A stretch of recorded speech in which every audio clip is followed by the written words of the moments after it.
Hi, this is Micornus Phokane, the leader and the founder of Church Governance Solutions. Today we are dealing with a vision again, and as I promised yesterday, today we will speak about important things to note in order to stand firm as a visionary. Well, the things that you need to note in order to stand firm. And I've said earlier when we spoke about things that discourage visionaries, and now we want to speak about what will make you to stand firm. These are the type of things that we are giving tips to visionaries. We are actually giving some lessons and some nuggets to visionaries and say you can be able to stand firm as a visionary. You can be able to stand without discouragement, against discouragement actually. You can be able to stand without being discouraged, without being despondent, because it is very important that you remain firm as a visionary. And we want to just give those nuggets today. The first nugget that we bring about for you to stand firm is there's always a Red Sea to cross in the beginning of your vision. There's always a Red Sea to cross when you leave Egypt. And I want to emphasize that because many of us don't understand the reasoning why, while children of God were leaving Egypt, after God has told them that you are going to a promised land. Wow. Now, after being told that you are delivered, you are going to a promised land, yet there's still a Red Sea in front of them. It is actually something that must teach us that every time there's a promise of God, there will be a Red Sea. There will be actually something that will actually try to block you. There will be some criticisms of some sort. There will be some rivers of some sort ahead, before you that will try to stop you. There will be some enemies that will fight that journey that you're starting. So it is very important that we understand that the Red Sea was there in order to teach us that even though God has promised, there will still be an opposition against your vision. Now, I want to urge you to understand that when there's an opposition, it doesn't mean that God denies you a continuation of that vision. So God's denial is not God's refusal. God's delay as well is not God's denial. And that's very important for us to understand that there are times where there are some challenges, whether it's an enemy trying to stand before you to block you from continuing with your vision. It will be that it is there to challenge your vision. But as it challenges your vision, you must stand firm, you must be resolute, you must make sure that you don't give up and you don't get discouraged either, because every time you are taking off from your vision, you're going to meet a Red Sea. And that's something that should teach us and make that as a lesson. Secondly, I want to emphasize that before every day break in your vision, there is a night first. And this is found in the book of Genesis, chapter 1. If you look at verse 3, it says, evening came and morning came, and that was the first day. And I want us to understand that the night precedes a day. So a night is actually an indication that the day is coming. Because for every day to come, there must be a night first. And according to God, in fact, God created the night first, then the day, then the morning, then that was completing the day. So a day doesn't start with the evening. It doesn't start with the morning, rather. It starts with the evening. So meaning that if you are to see that you are seeing a breakthrough, you are going to start with a low life. You're going to start with difficulties. You're going to start with wars and fights. And that is why people succeed from a disadvantaged area. You don't just all of a sudden get born rich or wealthy. You become poor first so that you can actually give a testimony after you have seen how to live as a poor person, and then you have seen how God has actually promoted you to succeed. Now, because of that, it's very important that God teaches us the fact that the dark side of your life will start first. Those challenges will start first. And some of you are sitting in challenges right now. We want to urge you to understand that the challenges that you're going through, they're actually preceding your success. They're actually preceding your breakthrough. So therefore, be patient enough. Stand firm and be resolute, because if you are having a vision, you're going to be challenged first. You're going to be try to be stopped by an enemy first. You're going to see temptations first before. You're going to see resistance that will try to resist you before you see success. And this is very important that we know that an evening precedes a morning. So in other words, your day will come only after there's been an evening, so that you can actually give a testimony that I've lived in an evening before. Now the day of the Lord has arrived. So this is very important that as a visionary, you stand firm and remember that, because it's very, very important thing to remember. Number 3, before every success, there's always a test to pass. Before you succeed and become a doctor, there must be an examinations that you go through. Before you become a lawyer, you must write lawyer exams or law exams. It's very important that you pass those exams, because if you don't pass them, then you're never going to become a lawyer.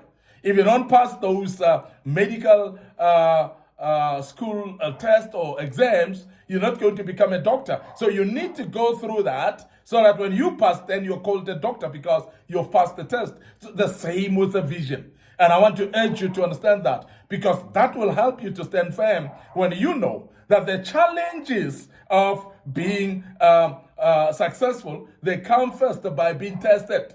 And that is why when Jesus was appearing for the first time on earth, he was tested of the devil.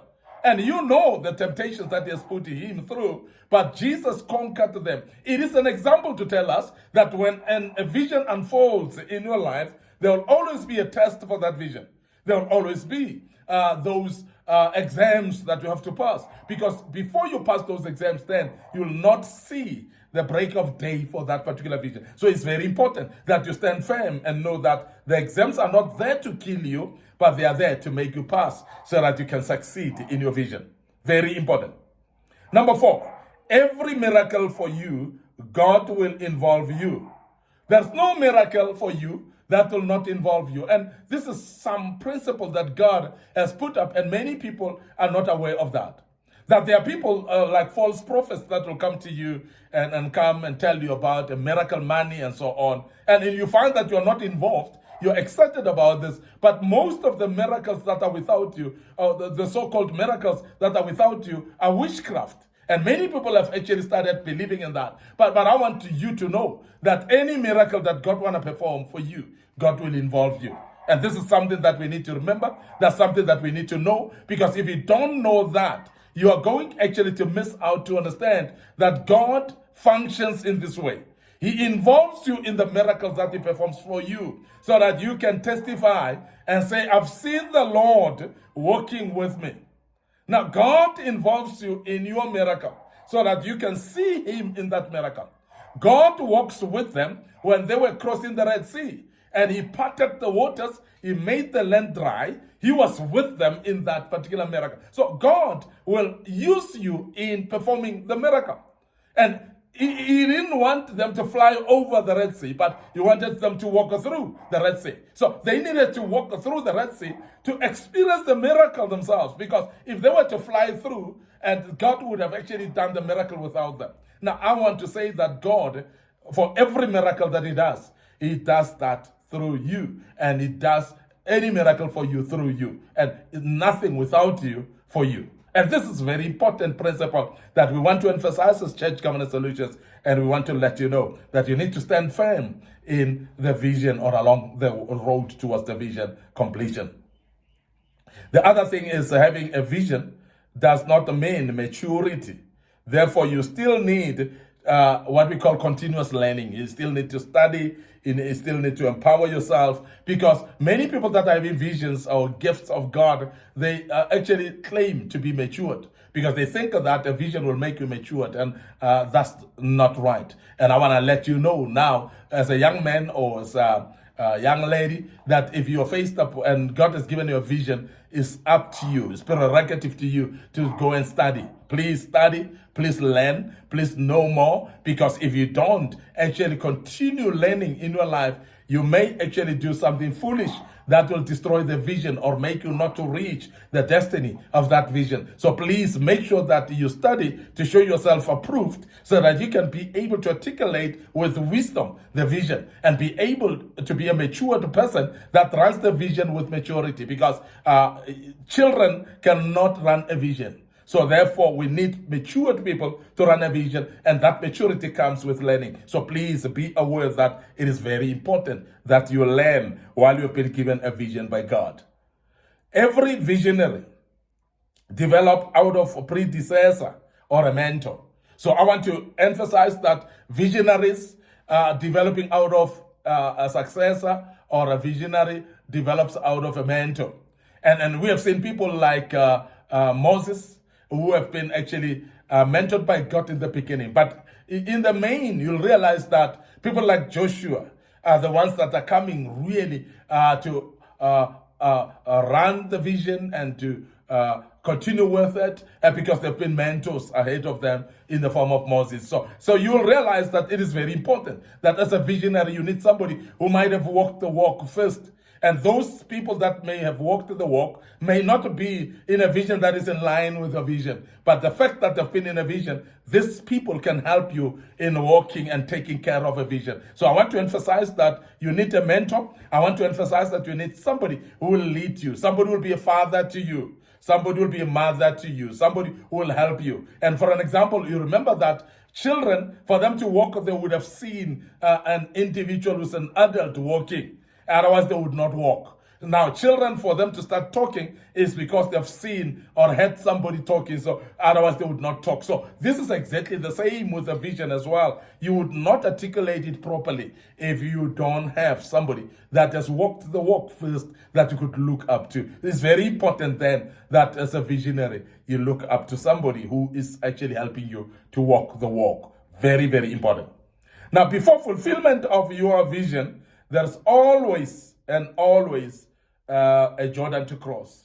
And we remember Joshua chapter 3, verse 14 to 17, there is a Jordan to cross. Before any fulfillment of a vision, there'll be a challenge, a last hurdle to cross. And Jordan was the cross, or was the river that was just actually a last hurdle for them to cross. So there will be always, when you've got a vision, that there will be a Jordan to cross. Remember that. Stand firm and don't give up at all. Finally, visions are not the same.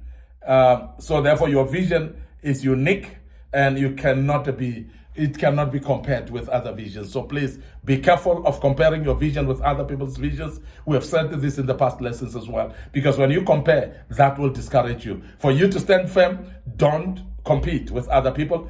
Don't compare your vision with other people, because that may discourage you. I want to end up here today, your host, Micornus Phokane, the leader and the founder of Church Governance Solutions. We want to urge you to follow us on our Facebook page, Church Governance Solutions, our Facebook page, Micornus Phokane. So please follow us, please like the page, and also follow us and subscribe to our YouTube channel, which is under Young Men Empowerment Forum, and Micornus Phokane as well. So make sure that you also click notification button so that each and every video that we post may notify you. And share the link with other people, your colleagues, your siblings, and everybody around you, even your friends. So please make sure that you share. Our TikTok account as well, you may share through WhatsApp, and you may share through Facebook Messenger as well, in different platforms that you have. So please share our TikTok account and Micornus Phokane as well. May the good Lord bless you. Allow us to check out right here and say cheers for now.